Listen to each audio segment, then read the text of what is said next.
Desde o começo da minha carreira de programação lá para 2019, eu nunca fui uma pessoa que gostou muito de fazer hackathons, nem competições, nem nada do tipo. Mas essa questão de competições é algo que eu nunca corri atrás para fazer, nem nada do tipo. Mas ano passado, em agosto de 2023, teve um evento organizado pelo Zan Franceschi chamado Rinha de Backend, no qual os participantes poderiam escrever uma API em qualquer linguagem e subir essa API em uma arquitetura usando o Docker Compose. Então você teria aí seu balanceador de carga e também você teria duas instâncias da aplicação e também um banco de dados. E com isso, com uma infra mais limitada, você tinha que fazer essa aplicação funcionar com o menor número de falhas possíveis na aplicação. Então foi uma competição bem da hora. Eu acabei não participando dessa competição. Eu acabei descobrindo só depois que a competição tinha acabado, na verdade. Eu descobri pelo canal do Fábio Akita. Então eu comecei a ver e eu achei super interessante como cada pessoa tentou fazer do seu jeito, tentou buscar ideias diferentes, e a troca de conhecimento também foi muito fantástica, na minha opinião. Então, muitas pessoas acabaram descobrindo bastante coisas novas. Então, tem os vídeos do Fábio Akita aí para provar o quanto que isso acrescentou aí na comunidade dev brasileira. Então, no começo desse ano, o Zan Franceschi, ele lançou a segunda versão da Rinha de Backend, bem similar à primeira, só que pelo que eu li no README, o foco não seria muito sobre quantidade de requests, e sim sobre como você gerenciaria paralelismo.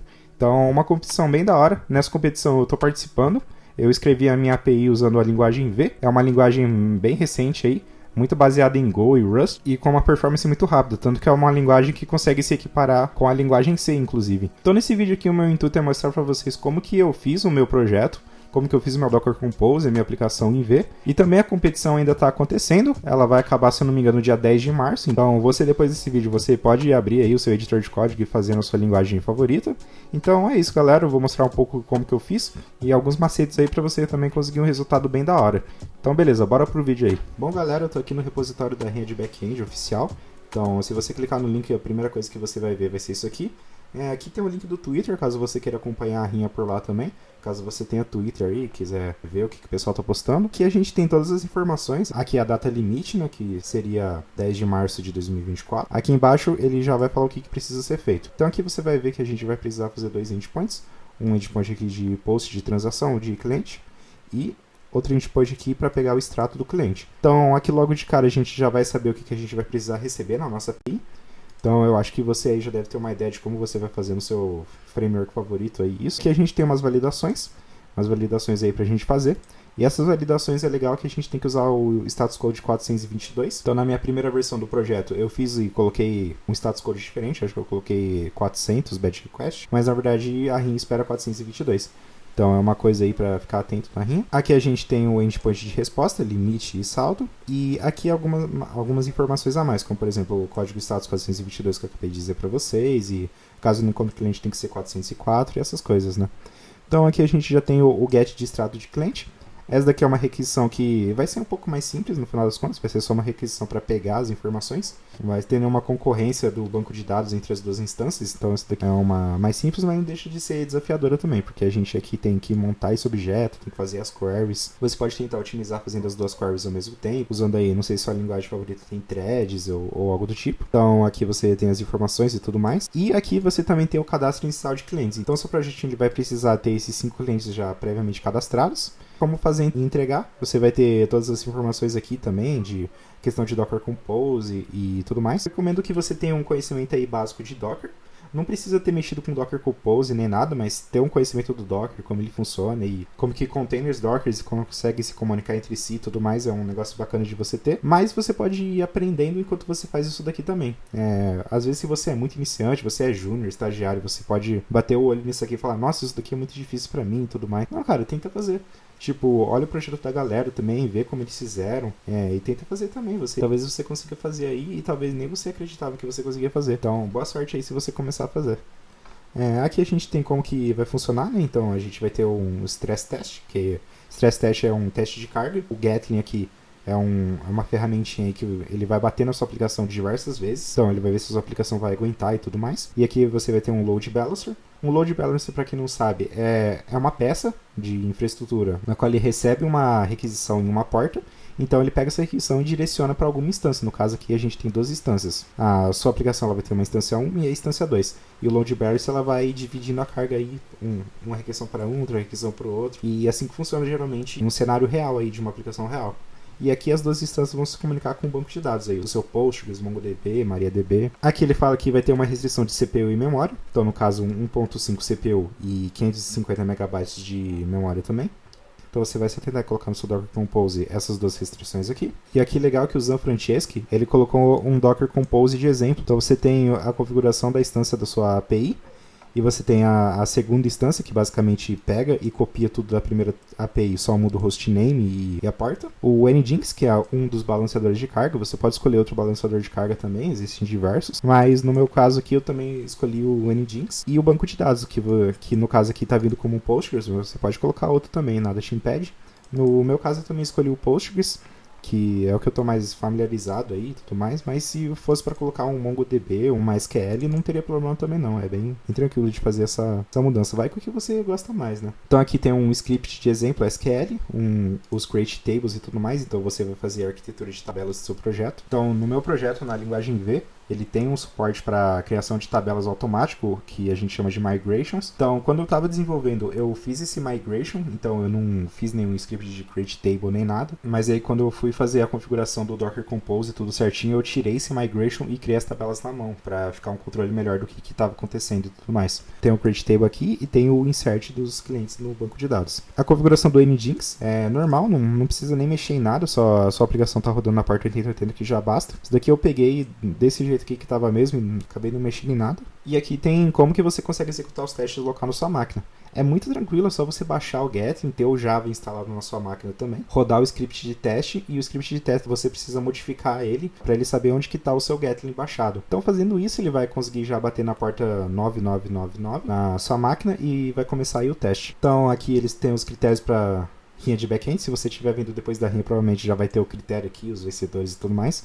Aqui, na verdade, a rinha está rolando, então não tem ainda nada aqui. Tem aqui o acompanhamento do status das execuções de teste também, então você consegue clicar aqui e ver como que a galera está se saindo.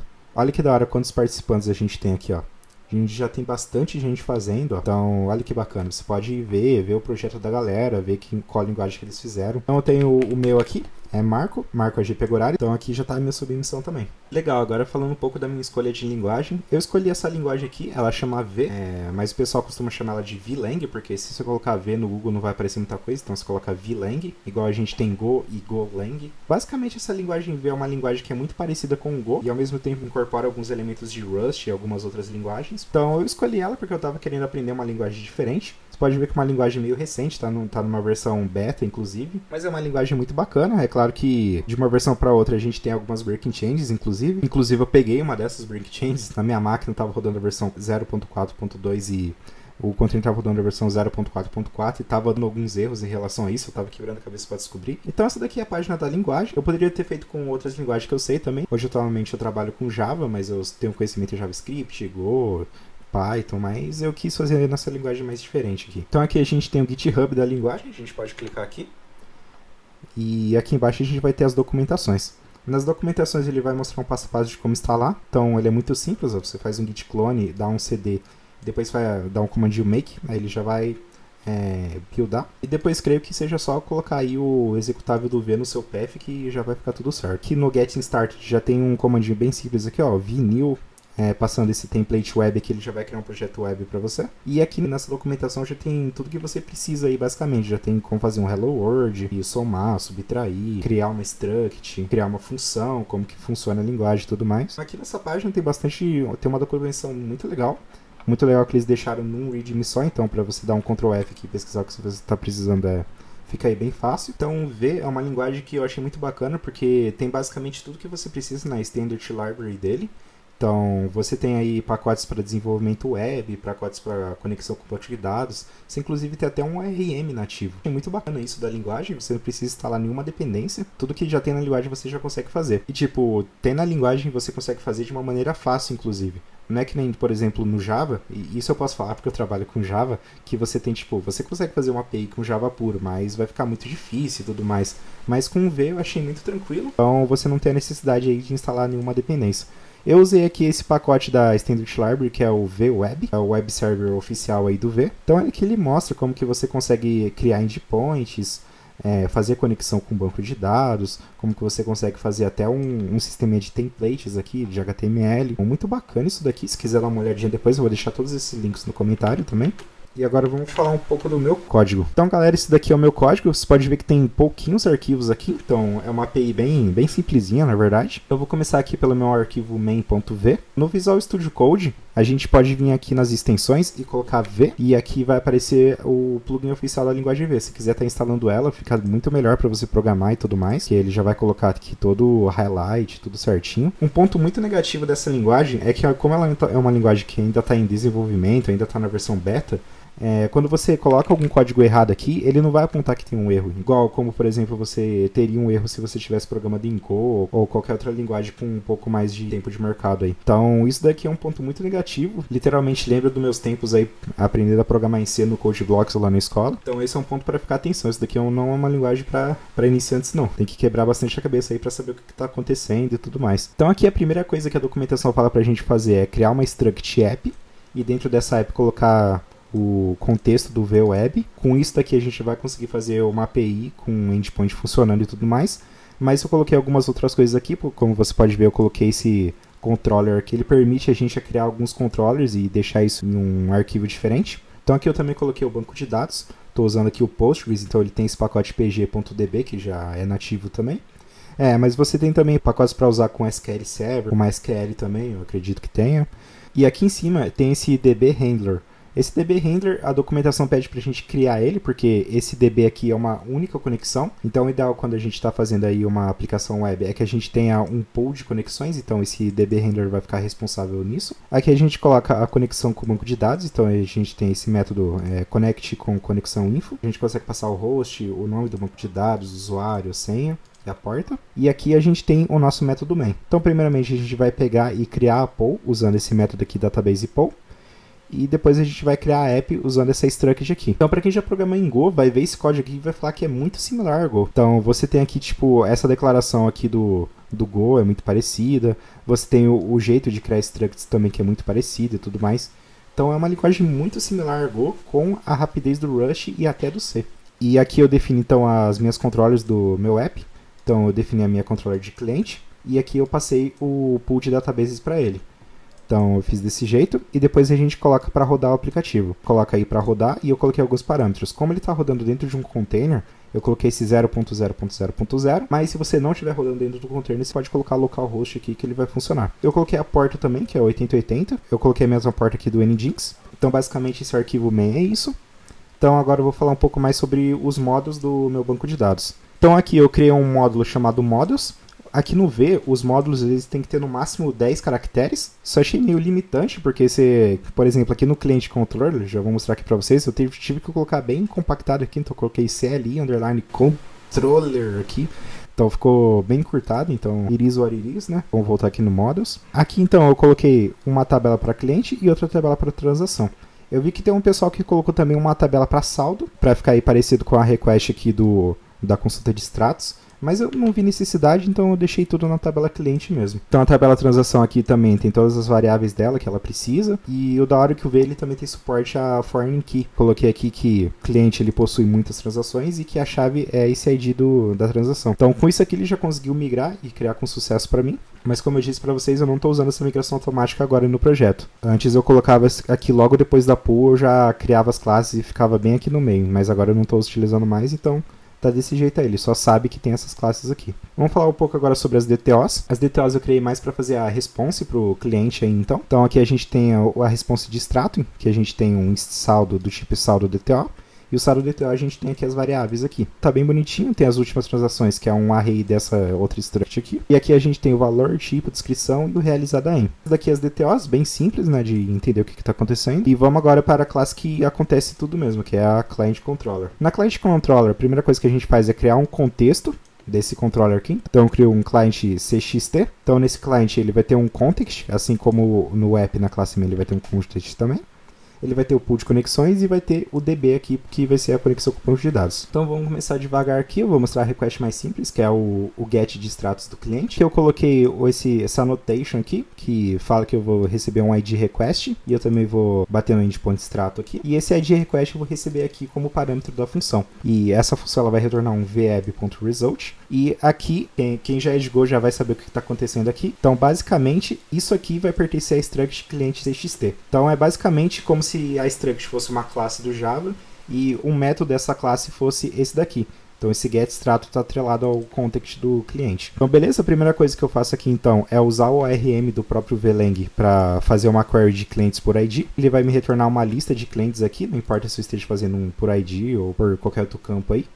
Então ele vai pegar, ele vai verificar se é vazio. Se é vazio, então ele não achou nenhum cliente, então eu já vou retornar um 404 aqui para ele. Então se não for, eu vou pegar o primeiro cliente, que eu sei que sempre será um, porque eu estou fazendo por ID. E em seguida eu vou fazer uma request para as transações. Eu vou usar o ARM do VLang também. Então eu faço aqui essa sintaxezinha. E olha que da hora. Se você pesquisar o ARM do VLang, você vai ver que tem muita coisa lá para você utilizar. Então olha o tanto de coisa que eu usei ele aqui e sem precisar fazer nenhuma query. Então eu seleciono do models.transação, que é aquela model que eu acabei de mostrar para vocês, onde o ID do cliente é igual ao ID que eu recebi na requisição, order by realizada em, que é a data, em decrescente, e eu limito 10, assim como a especificação lá da rinha de backend especifica. Então olha que legal, só com esse comando eu já fiz exatamente o que a rinha estava esperando. Então beleza, com o cliente e as transações eu já consigo fazer aí as minhas DTOs. Eu poderia fazer essas duas requisições ao mesmo tempo, né? Porque uma não necessariamente depende da outra. Mas eu não quis arriscar fazer isso, porque essa questão de fazer multithread em aplicações é meio complicada mesmo, ainda mais com uma linguagem que tem pouca documentação.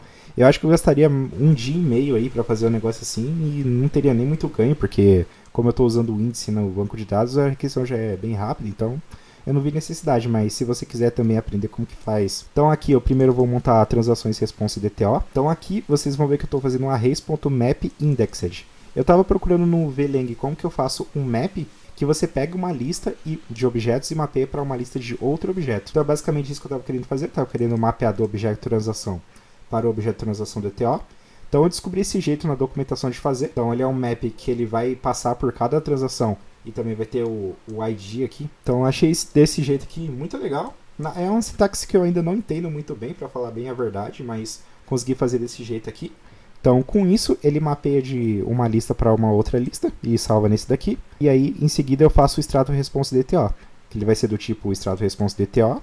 Ele vai ter os saldos que eu mostrei para vocês aqui, né? Que ele precisa do saldo. Então no saldo ele vai ter o total, a data do extrato que eu pego um time.now. .format RFC C3339, que é o jeito que ele está esperando aqui, ó, é exatamente desse jeito aqui. Então, beleza. Eu pego o limite, que é o cliente.limite, e as últimas transações é esse objeto que eu mapeei aqui em cima. E por fim, eu retorno isso como um JSON. Então, é basicamente isso a request aí de obter o status do cliente. Então, essa foi a requisição mais simples, não precisei fazer nenhum include nem nada. Então, agora eu vou mostrar para vocês como que eu fiz o endpoint de incluir a transação do cliente. Então, esse daqui é o endpoint de incluir transação.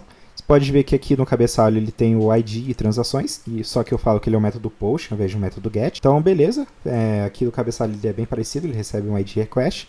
Primeira coisa que eu faço, como ele é um post, eu vou receber um body. Então, ele tem esse JSON decode, onde eu passo o app.requisição.data, e ele tenta converter para uma transação DTO. Então, caso ele não consiga, eu vou mandar um 422 aqui para quem está chamando a API. Caso ele consiga, ele vai salvar nessa variável e vai seguir para frente. Então, depois disso, a primeira coisa que eu faço eu criei um método aqui, transação é válida. Então, nesse método aqui eu vou validar essa transação DTO. Então, aqui eu fiz algumas validaçõezinhas. A primeira validação é saber se o número é quebrado ou não, porque na rinha ele especifica aqui que esse limite, esse total, ele está se referindo a centavos e não a valores quebrados e tudo mais. Por exemplo, R$1,25 seria 125. Então eu faço um mod aqui para saber se o mod de 1 ele vai ser diferente de 0. Caso não seja, eu vou retornar que não é válido. Eu vou ver se o valor também é negativo, caso seja, eu vou retornar falso. Eu vou ver se o tipo da transação é diferente de C e diferente de D também. Porque se for diferente desses dois aqui, quer dizer que é um tipo inválido, então eu vou ignorar também. E por fim, eu vou ver se a descrição ela não tem nada, e eu também vou ver se o tamanho dela é maior que 10, que era uma validação que estava explícita aqui na rinha que precisaria fazer também. Então beleza, passou por todos esses ifs, eu vou retornar um true aqui, e é isso. Como se a transação é válida, eu vou negar isso daqui, então ele não vai entrar nesse if aqui. Esse if aqui eu retornaria que é 422 e tem um erro com o payload. Então a primeira coisa que eu faço é pegar esse valor que estaria, por exemplo, 100.0 e converter ele só para 100. Então eu pego e coloco nessa variável transação valor. Em seguida, eu pego o app.db e faço esse método, exec param many. Então isso daqui ele vai executar uma query lá no banco de dados. E no banco de dados você pode perceber que eu estou fazendo um select asterisco from update balance. Esse update balance é uma procedure que eu criei lá no banco de dados. Então a primeira versão aqui do meu código eu tinha feito tudo sem procedure mesmo, então eu fazia o get do cliente, o get da transação e fazia o update aqui mesmo. Mas qual que era o problema? Quando eu fazia aqui na minha máquina e testava um a um, ele funcionava, acrescentando o saldo do cliente e diminuindo também. Porém, quando a gente manda várias requisições de uma vez, ele vai pegar o valor atual do cliente, todas vão pegar o mesmo valor, vão acrescentar o mesmo valor e vão salvar o mesmo valor. Então acabou que não adiantou nada. Então eu acredito que essa linha de backend foi pensada nesse problema e como que as pessoas iriam resolver esse problema. Então o jeito que eu achei mais vantajoso de resolver esse problema foi usando uma store procedure dentro lá do Postgres, porque assim eu teria mais controle e tudo mais. Mas se eu tivesse uma linguagem como por exemplo no C#, eu poderia no código mesmo criar uma transaction. Então com isso já resolveria o problema. Mas como no VLang não tem como criar uma transaction no código, eu achei melhor criar essa story procedure mesmo. Então aqui nessa story procedure eu passo 3 parâmetros para ela. Eu vou passar o ID do request, eu vou passar o tipo da transação, que é importante também, se é crédito ou débito, e eu também vou passar o valor. Então agora eu vou mostrar um pouco para vocês a story procedure. Então a story procedure eu fiz a mesma lógica que eu fiz aqui no Go, só que lá na lógica de procedure. Então tá aqui no meu script.sql. Você pode ver que aqui eu tenho meus create table cliente, create table transação e tudo mais. Eu criei aqui também 2 índices para ficar mais rápido as consultas e tudo mais. Então você pode ver que são índices muito simples, é índice por ID, decrescente e tudo mais. Super simplesinho, não precisei de nada muito elaborado. E aqui está a procedure. Então eu criei uma procedure chamada update balance, que vai receber então o ID cliente, o tribute da transação e o valor da transação, que como eu tinha dito para vocês anteriormente. E esse out aqui significa qual vai ser o return dessa procedure, mais especificamente. Então aqui eu vou retornar uma mensagem de texto, eu vou retornar se deu erro ou não, eu vou retornar o saldo atualizado do cliente e eu também vou retornar o limite do cliente. Então aqui na procedure eu declaro algumas variáveis que eu vou utilizar dentro dela e a primeira coisa que eu faço aqui é um select na tabela de clientes pelo ID do cliente e aí eu pego o resultado e coloco dentro dessa variável client record aqui. Aí eu faço se não foi encontrado nada, então eu coloco no text message que cliente não foi encontrado, coloco que deu erro e dou um early return aqui. Então se ele não encontrou o cliente, não segue o resto da procedure. Se ele encontrou, eu vou então colocar o limite do cliente nessa variável limite cliente e eu vou fazer então as verificações se a transação é crédito ou débito.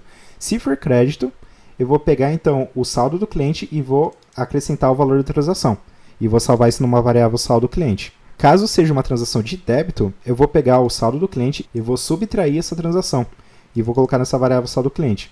Aí depois a rinha pede para a gente fazer outra verificação caso seja de débito. Se o limite do cliente mais o saldo do cliente for menor que 0, então já passou do limite do cliente. Então eu não posso fazer essa subtração, porque senão vai ultrapassar o limite dele.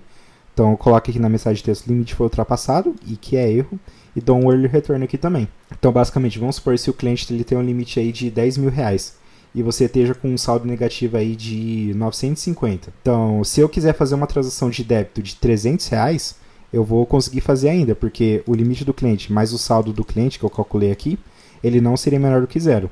Mas caso eu fizesse uma transação de R$600, então ele aqui já passaria. Aí beleza, eu faço as verificações e coloco nessa variável saldo cliente. E por fim, eu faço o update aqui na tabela de cliente. Então eu faço um update cliente, seto saldo, essa variável aqui que eu setei aqui em cima, onde o ID é igual ao ID do cliente. Então eu coloco uma mensagem de sucesso, coloco que não deu erro, o saldo do cliente e o limite do cliente. Então, como é uma procedure, eu não preciso colocar um return aqui, então essas variáveis já vão estar preenchidas, ele já vai conseguir fazer aí o return. Então, basicamente é essa a story procedure. Eu vou falar bem a verdade para vocês, eu não uso story procedures no meu dia a dia nem nada, geralmente a gente usa o ORM mesmo. Isso daqui é uma coisa que é bom você saber como é que faz, mas para fazer assim uma vez por ano, uma vez a cada 2 anos, é bem raro assim, pelo menos no meu caso, de fazer story procedure, mas dependendo aí do seu trabalho como dev, você com certeza manja muito mais do que eu para fazer essas coisas aqui. E o legal de story procedure é que ele já trava o banco de dados. Então, isso daqui está acontecendo e nenhuma transação pode mexer com a tabela cliente enquanto isso aqui está acontecendo. Então, ele já resolve o problema aí da concorrência entre as duas instâncias. Então, legal, eu pego o resultado e coloco nessa variável resultado aqui. Então aqui a sintaxe, o resultado ele vai retornar várias linhas. Eu sempre vou pegar da primeira linha, porque vocês viram aqui que sempre vai ter só uma linha. Aí eu vou pegar os valores e cada posição aqui desse array vai ser a posição aqui da tabela. Esse daqui vai ser o 0, esse daqui vai ser o 1, esse daqui vai ser o 2 e depois vai ser o 3. Então eu sempre sei que vão ser esses números. E isso daqui vai me retornar, na verdade, um optional. Se você vem do Java e você conhece o option, né, já sabe como é que funciona. Mas para quem não conhece aí o optional, ele é uma variável que encapsula outra variável. Então você consegue verificar, por exemplo, se a variável dentro ela está nula ou não está. Então, se ela estiver nula, você consegue fazer um tratamento de erro nela ou fazer qualquer outra coisa. Como eu sei que sempre vai retornar alguma coisa, eu coloco aqui então esse OR. Então, se não encontrar nada, eu quero que retorne um app server erro 500 aqui. Então, em todas as variáveis eu usei esse mesmo código. E depois eu pego o valor desse option. Então, eu pego esse option e traduzo para uma string, traduzo para um I64, que é um long. Aí, beleza, eu estou com o resultado das variáveis aqui. Eu vejo se tem erro. Então, se o erro for igual a t, que é de true, então eu vou verificar da mensagem de erro. Então, se a mensagem de erro for cliente não encontrado, então você está no status 404, que é not found. Então, se a mensagem da procedure for limite for ultrapassado, aí não é not found, aí já é outro erro. Então, eu vou colocar um 422. E aí eu vou dar um early return aqui também. Então, beleza, eu verifiquei se tem erro. Se caso não tem, ele vai passar aqui para frente. Monto o objeto de transação aqui. Eu pego o datetime.now aqui, tudo certo. Eu pego todas essas variáveis da transação. E aí eu faço um insert no banco de dados usando o próprio ORM mesmo. Eu até poderia ter feito esse insert na própria procedure aqui, mas eu não achei necessário, então eu deixei aqui fora mesmo. Então eu pego e monto a response DTO, que vai ter o limite e o saldo, que são as variáveis que a gente retornou lá da procedure, e eu pego e retorno isso como JSON lá para a API. Então, galera, basicamente é isso na minha aplicação em Velang. Então, isso daqui é a parte do código. Eu vou mostrar um pouco agora do meu Docker Compose. Então, o meu Docker Compose ficou muito parecido com o Docker Compose de exemplo lá. Eu pego essa imagem aqui, que eu que montei. Eu vou precisar de um Dockerfile, primeiramente, né? Então, eu pego a Alpine aqui, 3.11. Coloco aqui que eu sou o maintainer dessa imagem. Então, aqui todo esse código, na verdade, ele vai estar criando as pastas onde o V vai ficar. Pego o APK, que é o gerenciador de pacotes do Alpine, e instalo tudo que ele vai precisar. Então ele vai precisar do Git para baixar o VLang, vai precisar do Make para compilar, vai precisar dessas OpenSSL, libx11. Ele vai precisar dessas duas aqui também, que é muito importante se você for mexer com V e Postgres. Você vai precisar do libpq, que é a lib aí do Postgres em C, e às vezes também você vai precisar desse Postgres SQL-dev. No caso eu que estou no Mac, eu só precisei desse libpq. Mas no Alpine Linux ele precisou também desse Postgres.dev, então eu já coloquei os dois aqui. Então aqui eu rodo um comando para ele fazer um clone aí do repositório da linguagem V. Então eu entro na pasta e dou um comando make para ele buildar a linguagem V.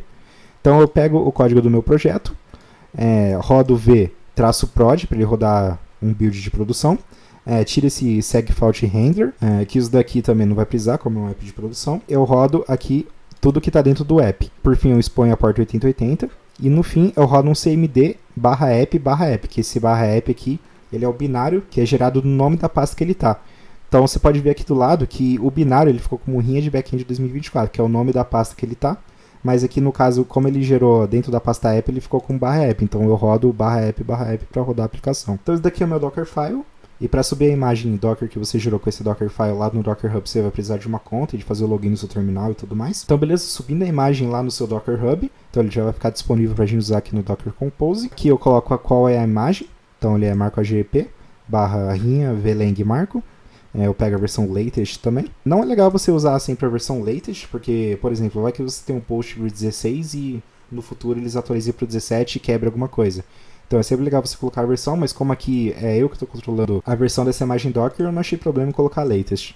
Aí coloquei restart unless stopped. Então se eu não ativamente pedir para ele parar, ele não vai parar, ele vai tentar rodar de novo até dar certo. Então eu coloco o hostname aqui, que é a API 01. Coloco aqui a porta e tudo mais, os mapeamentos. E coloco o resources. Como o VLang é uma linguagem que não demanda muita memória aí, não é um Java, não é um C# da vida aí, eu coloquei só 50 MB de memória e CPU só 0.15. Já foi o suficiente aí para cada uma das instâncias.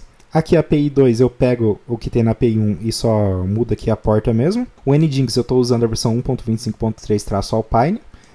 A mesma coisa nesse unless stoppage aqui. Falo que ele depende das duas aplicações e para mapear a porta, essa porta para a porta do host, para poder fazer o teste de carga. Então aqui eu coloco 50 MB também e uma CPU um pouquinho maior, então 0.2 ao invés de 0.15. E aí você já pode ter percebido que a imagem que vai mais ter recursos é esse DB aqui, que é o Postgres. Eu estou usando a versão 16-Alpine. Então aqui eu defino o Postgres Password, User, DB. O pool size também, eu coloquei o pool size de 10. Porque ele não vai precisar de um pool de conexões muito grande, já que a gente está lidando com concorrência e tudo mais, ele não vai precisar de um pool muito grande. Eu mapei aqui também a porta, aí eu coloquei 400 megabytes de memória e uma CPU só para ele. Então quem está demandando aí mais recursos na verdade é o Postgres. E aqui eu também criei uma rede privada para ele. Então eu coloquei uma rede 9268.0.0/24 mesmo, bem simplesinho, e defini que o Postgres ele vai estar nesse endpoint aqui, 9268.0.2. E nesse endpoint eu vou referenciar ele aqui no main.v.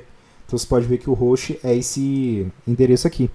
Então eu resolvi fazer desse jeito funcionou para mim. O ideal é você colocar esse DB como host, mas eu tentei fazer isso, não tinha funcionado, então eu fiz essa solução rápida aqui. E acabou que uma gambiarra temporária virou permanente, né? Acontece coisas da vida aí. Então basicamente esse daqui é meu Docker Compose. Então eu posso rodar esse Docker Compose fazendo o comando docker compose up. Então vamos ver se ele já está fazendo as requisições do jeito que eu quero. Então vou pegar aqui o meu request de getStrato e vou fazer um request aqui. E olha que legal, ele já retornou aqui. Então a base ela cria a table cliente aqui com esses clientes aqui já pré-programados, mas ele não tem nenhuma transação ainda. Então por isso que ele não retornou para a gente aqui, nas transações não tem nenhuma. Então vamos pegar esse cliente ID 1 aqui e vamos fazer um post aqui de transação nele e vamos colocar que ele debitou aqui 10 mil reais. Não, isso daqui não é 10 mil reais, não, isso daqui é 100 reais. Falei errado. Então vou fazer um post aqui na porta 9999. Então beleza, olha que legal, ele já retornou o limite do cliente e o saldo. Então a gente sabe que esse daqui ele usou aquela store procedure e retornou os valores corretamente aí. Então eu posso fazer outros requests aqui, ó.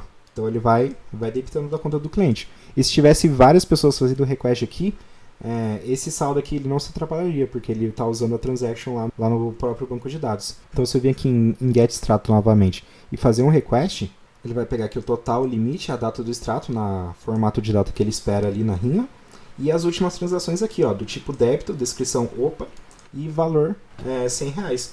Olha que bacana. Então ele já retorna tudo certinho para mim. E basicamente é isso, galera. Esse daqui é o meu repositório aqui que eu fiz em V. Eu já mandei a minha solicitação aqui para o repositório. Então eles aprovaram aqui hoje, aqui, o Zan, ele aprovou. Então basicamente é isso, vamos ver como que ele vai se sair aqui.